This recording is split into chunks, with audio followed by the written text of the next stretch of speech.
Last week we talked about the Gospel of Matthew, where it said that we are called to not just love everybody, but to really love our enemies. And so I wanted to share a couple of calls that I had that were so inspiring to me about women who are doing just that. This is the power of coaching. This is the power of what happens when a woman really opens herself up to the Holy Spirit, and what can happen when she's really working the skills that I teach and learning how to take her thoughts captive so that she can show up as her best self.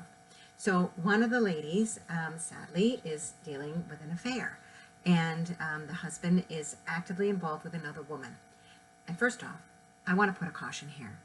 Ladies, if you're dating, like if you're single and you're dating, married men are off limits. I just invite all of us women to stand for one another, and that if we happen to meet someone who either has a ring or somehow lets us know that he's married, the minute we know that he's married, off limits, okay? That we're standing for other women as sisters, as fellow women, okay? Will all of you take that challenge and promise me that? Because it's so sad that I see it all the time, that that the marriage isn't really over. The marriage is not really over, especially if he's still living with her. And yet, when that other woman comes in, it makes it a lot harder to heal the marriage. And that the women, when they find the work that I do, they totally can heal the marriage. But once there's another woman, man, oh man, it just adds another other layer of confusion and temptation and sinful behavior to get him to come back to where he belongs with his wife. What I see that this particular woman, this wife, she recognized that she was falling into resentment and anger and all the things that we all would feel if we found out that our husband was with another woman, right? And after this has been quite some time, she has really been bringing it to the Lord. She goes to daily mass. She receives all the sacraments. Her eyes are on God. God is working a miracle in her life. And just after I made the video last week talking about that call to love our enemies, I had a call with her, and she shared the shift that has happened miraculously in her heart, so that she's getting out of the anger, and that she really is having compassion for him and for the other woman. And most of all, she's really loving herself, so that she's stepping out of the angry piece, and she's more intentionally knowing that she wants to be the kind of woman who continues to be respectful, continues to be her best self, continues to bring joy to her children. Because when she was that angry woman, naturally it oozes out of us in all ways. Nope, she is committed to loving, and most of all, loving herself. So she's doing lots of self-care. She's finding things that she enjoys to do. She is really enjoying life again, regardless of what her husband's doing or not doing. That, my friends, is supernatural, because we can't do that on our own. That is God working in her life, and she is showing so much humility and so much courage, and she's doing it, and I'm so proud of her. So proud of her. And oh, gosh, I'm just inspired, right? To be able to love our enemies, just like Christ, right? Like Christ is on the cross and he's saying, Father, forgive them. They know not what they do. Well, she knows that really and truly her husband is being tempted into sin, and that other woman is not fully aware of what she's doing in helping to destroy this family. On this campus, we believe that it is Satan that's trying to destroy families. We see it in the world every day around here, right? It's a crazy world. And if he can wipe out families, well, then he's wiping out the next generation of faithful. And so, yeah, let's keep the kids depressed. Let's keep them committing suicide and turning to drugs. Let's keep attacking the family. Well, we're standing for that turning around.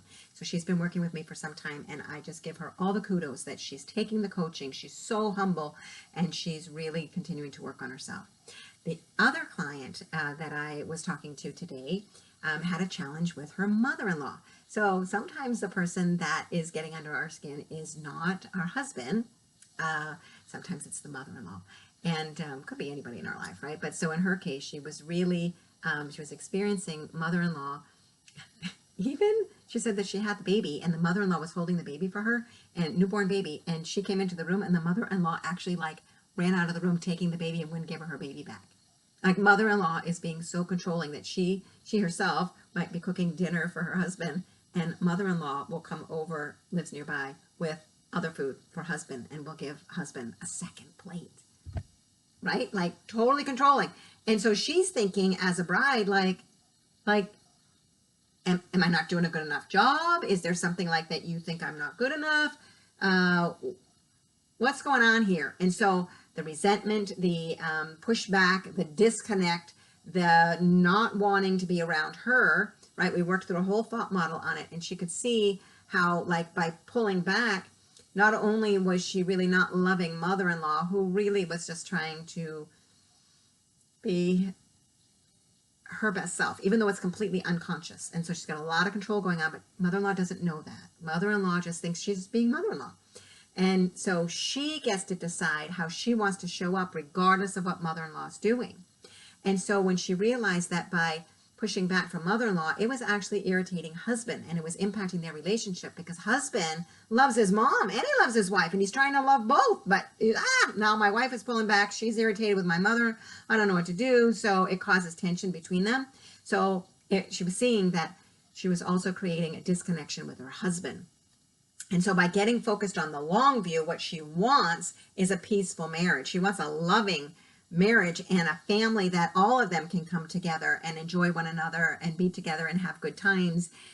And so she wants to grow in being able to receive what mother-in-law does and not make it mean that she's not good enough because mother-in-law is coming along and maybe wanting to feed husband, wanting to feed kids, wanting to do all these things. And it's sort of like, So we looked at the skill of receiving and being able to let mother-in-law come in and be mother-in-law and receive. And so we worked through who she wants to be as her best self. And she identified that she wants to be, kind and loving and charitable. And so by being able to love and being present on who she wants to be more intentionally, so instead of like reacting and getting upset and irritated and pulling back, it's like, no. That's all subconscious, unconscious, okay? Let's intentionally be who we want to be your best self. She was able to move into that, and now she is poised to be able to create a far better relationship with her mother-in-law, which will create peace in her home, peace with her husband, and more intimacy and connection. Because instead of doing this, right, we're going to change the dance. She's changing the dance as she learns how to love the one that's getting under her skin, her mother-in-law, and to be able to change that up, which when a woman changes, because we are the heart of our home, when we change, it sends ripples all the way through all the relationships, and everything can heal. And so we know that the relationship with her husband will also heal. And so that's the kind of work that we do around here. And so if you're struggling to love someone in your life who might be driving you nuts, or you just want to keep growing into the best version of you, reach out, all right? Come and join the Happy Wife community on Facebook. Head to my website, the createmyhappymarriage.com, schedule a free relationship assessment call where we can explore if working together will benefit you. Most likely it will, because I got to tell you, the things that we're learning around here, the ladies are just always celebrating and having breakthrough after breakthrough after breakthrough. There's another woman, oh my gosh, that was, she had a dear friend that passed away a year ago traumatically in her car, and was really, really wrapped up in that pain. And we were able to process that in a way that set her free. Set her free, so much so that she missed the anniversary. And she had been gearing up for the anniversary months in advance. And then all of a sudden she messaged the day after and was like, I missed it. I'm healed. I'm like no longer trapped in all of that fear and all of the stuff that was going through her mind. All right. So I'm Coach Carol, and I'm standing for women to be their best self and to be free. So come on and connect. All right. I'm standing for you. Talk soon. Bye-bye.